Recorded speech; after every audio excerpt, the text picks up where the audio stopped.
Welcome. Today, we're diving into one of the most helpful updates to hit WhatsApp for PC, the ability to easily find all your sent documents by date. If you've ever struggled to locate an important file or wanted to review what you've shared recently, this feature is going to make things so much simpler. Let's jump right in.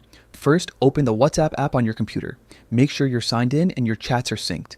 On the left side of your screen, you'll see a few icons stacked vertically. Find and click the media icon. It looks like a small square with shapes inside. Once you click it, a panel will open showing three categories: media, links, and docs.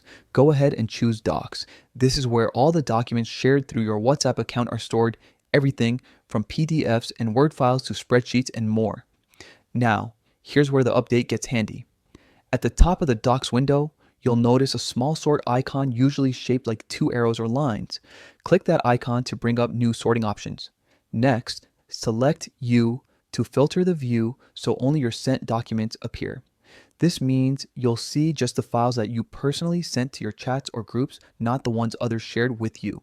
Once that's done, choose the period you want to view. You can filter by date or set a custom time range, whether it's today, last week, or a specific month. WhatsApp will instantly sort and organize your documents based on when you sent them. And that's it. In just a few clicks, you can now quickly find any document you've sent on WhatsApp PC perfectly organized by date. This update saves time and keeps your digital workspace much more efficient. If you found this walkthrough helpful, don't forget to keep exploring other new WhatsApp features that are designed to make file sharing smoother and smarter.